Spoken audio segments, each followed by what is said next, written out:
All right, we're live. Beautiful.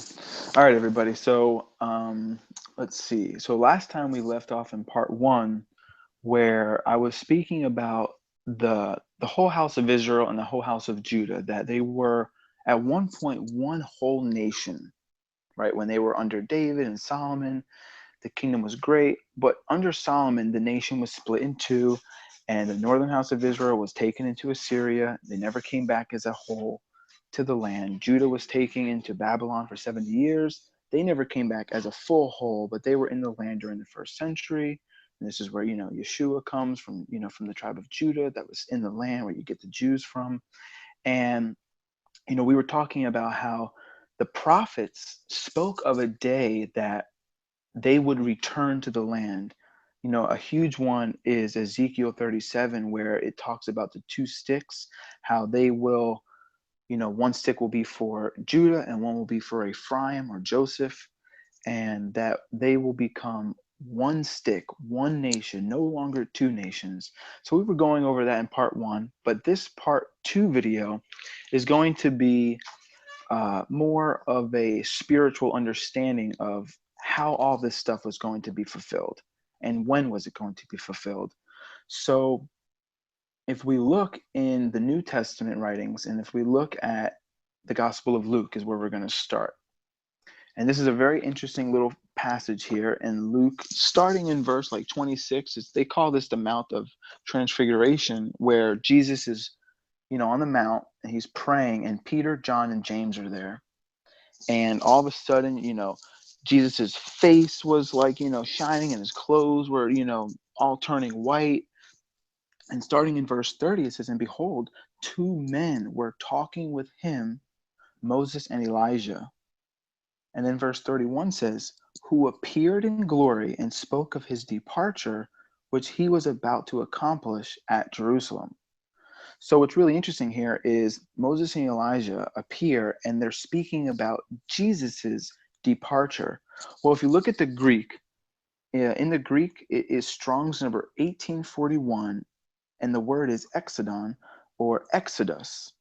And what's really interesting is that's made up of two words, the Greek word ek or x, which is Strong's number 1537, and hodos, which is Strong's number 3598, which means way.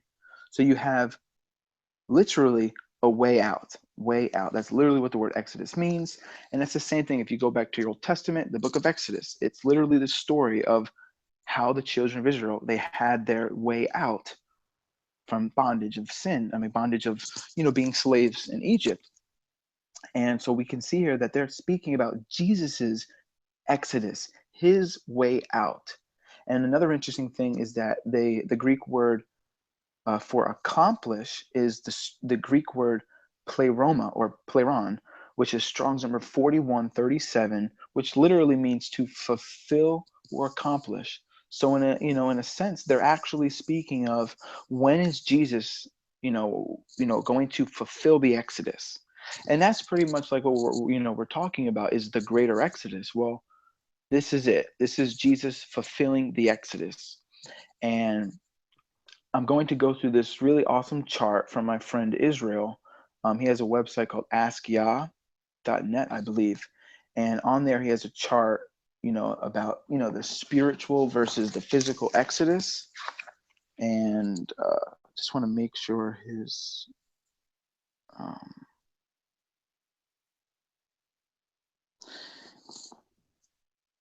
yeah, but it's AskYah.net.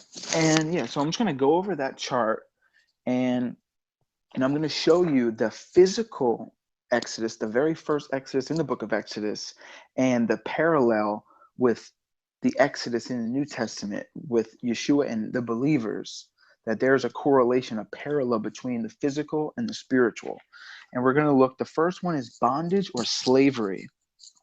And in the book of Exodus, chapter 2, verse 23 says, during those many days, the king of Egypt died, and the people of Israel groaned because of their slavery and cried out for help.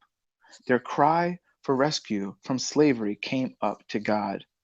And then you have in Exodus 6:6, Let me just go there really quick. Exodus 6:6 says pretty much the very same thing. I'm just trying to show that, there's another parallel verse with that as well. Exodus 6:6 and verse 7 says, "Say therefore to the people of Israel, I am the Lord, and I will bring you out from under the burdens of the Egyptians, and I will deliver you from slavery to them, and I will redeem you with an outstretched arm and with great acts and judgment." Verse 7, "And I will take you to be my people, and I will be your God, and you shall know that I am the Lord your God, who has brought you out from under the burdens of the Egyptians."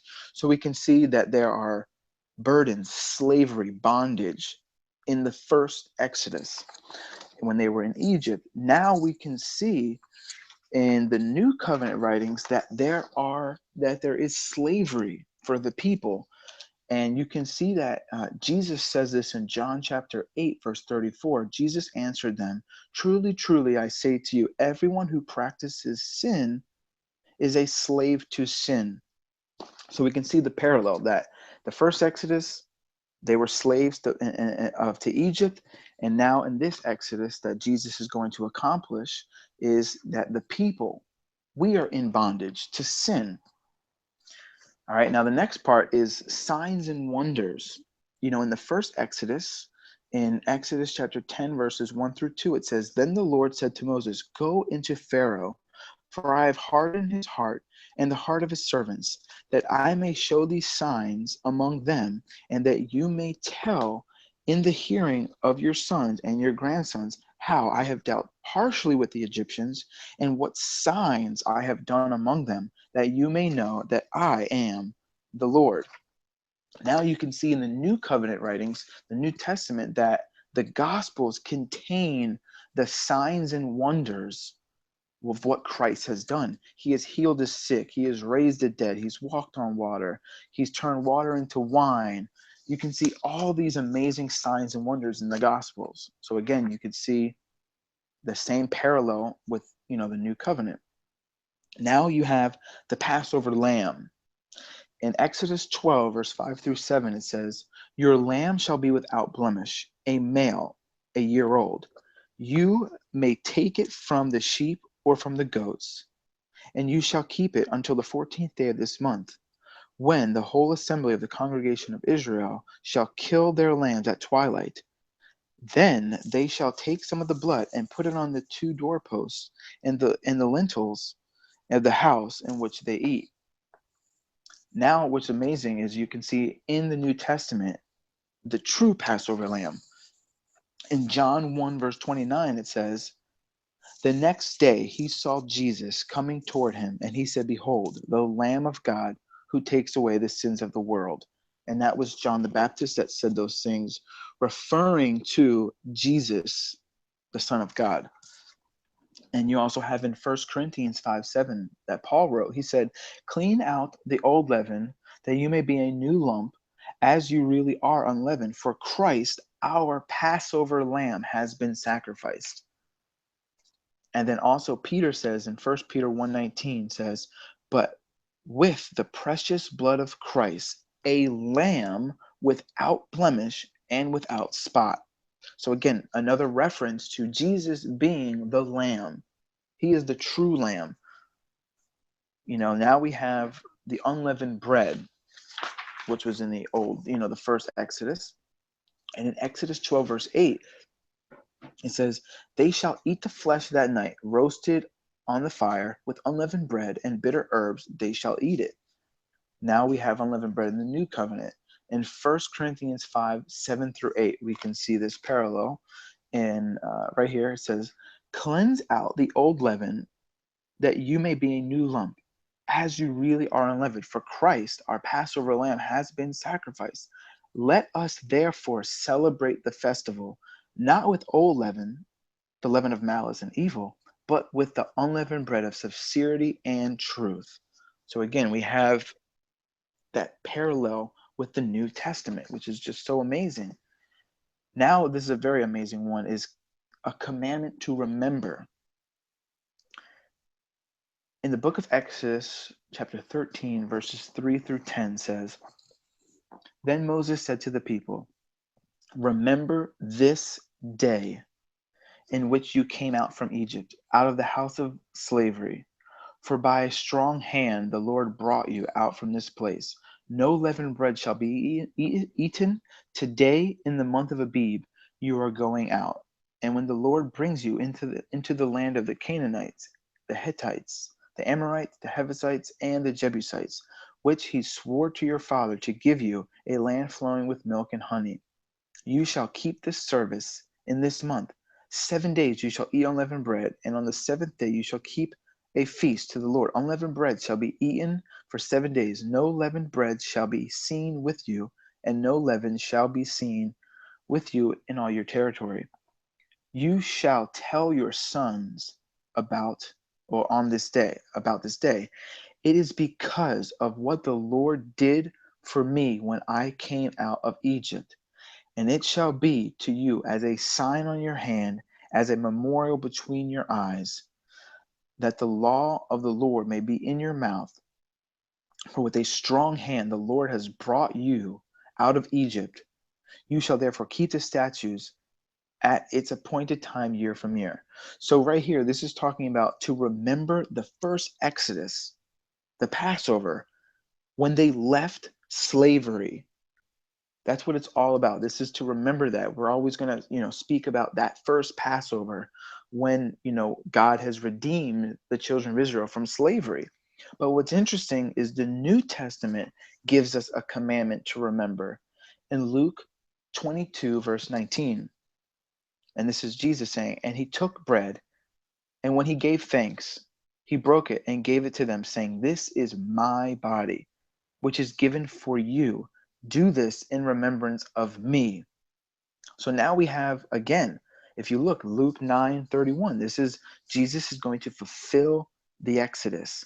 Well, what is he doing here? He's breaking his body. He's going to be the true Passover lamb.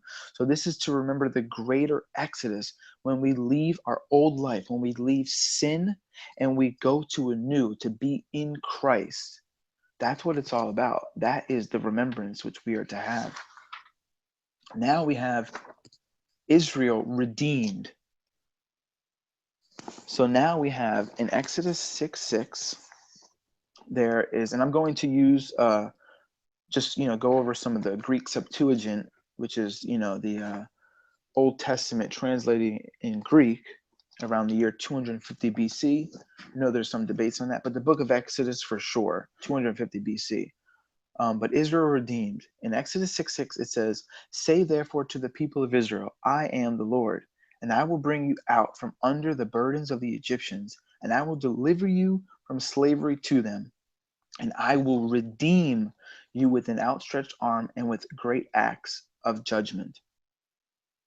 So right there, what's so amazing is you have the Greek word in the Greek Septuagint for the word redeemed, which is Strong's number 3084, which is from the word lutreo, which literally just means redeemed or ransom, right? And we also have that same word used in Exodus 15, verse 13.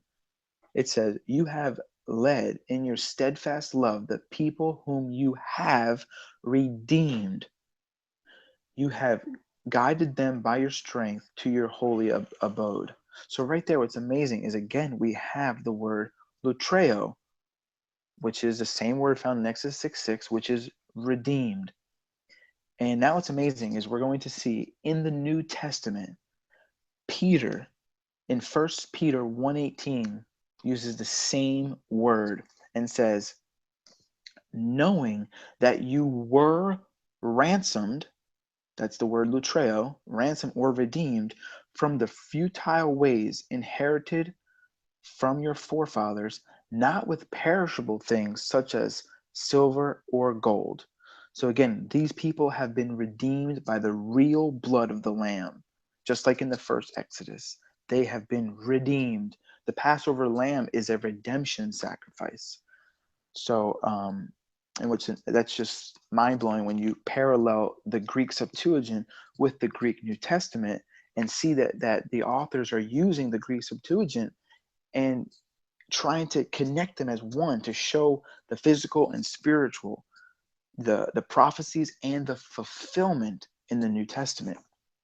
Now we have when the children of Israel were leaving, when they were going to be ransomed, when they were going to be redeemed, where was God going to, truly bring them? It was to the land promised to Abraham, Isaac, and Jacob, which physically was Jerusalem. And you can see this, spoken about in Exodus 12, verse 25. It says, "And when you come to the land that the Lord will give you, as he has promised, you shall keep this service." And it's talking about the Passover, but it's talking about the land where they're going. We know this is Jerusalem. That is where the Father has placed his name. Once you keep reading, when they actually go into the land, you can see, in Samuel and the Kings, and even in Deuteronomy, he talks about all these places where he's going to, wherever his name is placed, and he puts his name in Jerusalem. And you can see that throughout when you read the Old Testament. But now what's interesting is also in Exodus 15, verse 17, it says, "You will bring them in and plant them on your own mountain, a place, O Lord, which you have made for an abode, the sanctuary, O Lord, which your hands have established." So again, this is referring to the same thing. But now what's interesting is in the New Testament, we can see that there is the earthly Jerusalem, of course, but there's a heavenly Jerusalem, or the Jerusalem which is above. You can see in Galatians 4, verse 26, "But the Jerusalem above is free, and she is our mother," or the mother of us all, which would be referring to the people that have left the old Jerusalem. That was the one in bondage. When you read Galatians 4, verse, I believe, 22 through the rest of the chapter, Paul makes a correlations with the first covenant, which is in bondage with her children, that physical Jerusalem. But then the new covenant, which is from the heavenlies, the heavenly Jerusalem, who is our mother. And then also you can see in Hebrews 12, verse 22, it says, "But you have come to Mount Zion and to the city of the living God, the heavenly Jerusalem, and to the innumerable angels in festal gathering." So that's amazing. We have come to the true mountain of God, not the physical, it's spiritual. So we can see the parallel: physical Jerusalem, where they were leaving to go to Egypt, to where the new covenant writings is where we are, and we're